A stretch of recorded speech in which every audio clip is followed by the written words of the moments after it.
كاينين شي قضايا في المجتمع ديالنا ملي كنسمعوا التفاصيل ديالها كنتصدموا وكنعرفوا بلي الواقع احيانا كيكون اقسى بكثير من المسلسلات والافلام. اليوم غنهضروا على معاناه في صمت، معاناه ديال شباب وقاصرين طاحوا شباك شبكات لا ترحم. القضيه اللي غنشاركوا معكم اليوم ماشي مجرد اشاعه في السوشيال ميديا، بل هي اعترافات صادمه تقلت داخل قاعه المحكمه وعلى لسان واحد من ابرز المحامين في المغرب، الاستاذ بوشعيب الصوفي. تفاصيل مرعبه على قضيه مولينيكس كيميتا والضحيه ادم مشقرون، كيفاش تحولت رحله من طنجه لمراكش لكابوس حقيقي، وكيفاش كيتم استغلال الشباب في هذه الشبكه المظلمه. بقاو معنا حتى الاخر لان هذا الشيء اللي غتسمعوا اليوم غيخليكم تعاودوا النظر في بزاف د الحوايج. ولكن قبل ما نبداو ما تنساوش ديروا لايك وتفعلوا الجرس باش يوصلكم الفيديو.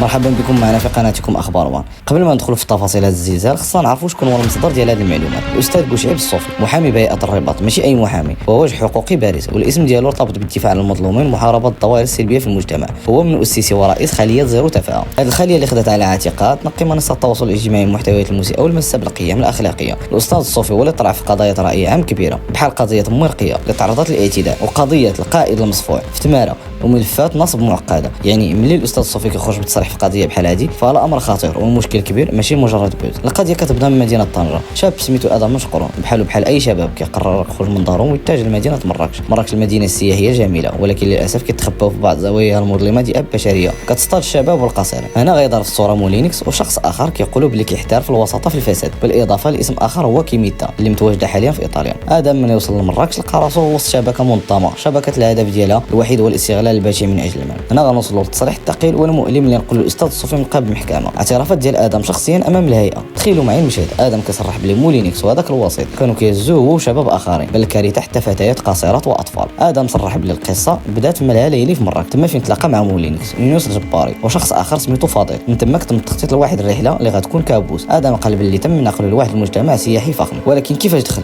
من الباب الرئيسي؟ طبيعه الحل ادم صرح بلي دخلوه مخبأ في صندوق الخلفي ديال السياره في الكفر. علاش الكفر؟ باش حراس الامن ديال المنتجع ما يشوفوش القامه القصيره ديالو وما يعرفوش بلي راه قاصر. هذا التفصيل بوحدو كيبين النيه المبيته والخبيثه ديال هذه الشبكه. لداخل في المجتمع ادم لقى راسو وسط اجواء ماجنه، حفلات واشخاص اجانب يعني خارجيين. في هذيك الليله بسبب تناول الكحول اللي افقدوا الوعي تعرض ادم لاعتداءات وافعال غير لائقه جنسيا وهو في حاله غياب تام عن الوعي. تخيلوا معي البشاعه، حراس امن ديال الاقامات راقيه ربما كيشوفوا حوايج غير طبيعيه وكيغضوا الطر. هذا التواطؤ الصامت هو اللي كيكبر هذه الشبكات. التفصيله ديال الكفر كتحيلنا على قضايا دوليه كبرى ديال الاتجار بالبشر.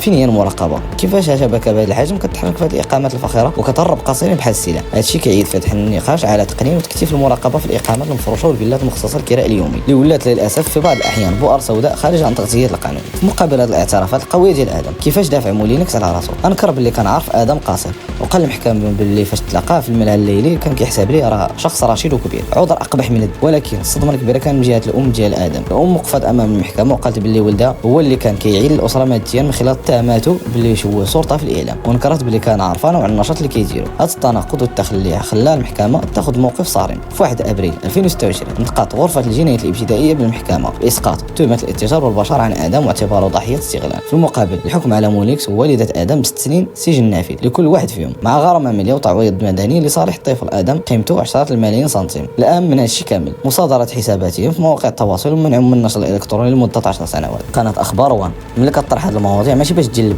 ولكن باش نقص الخطر.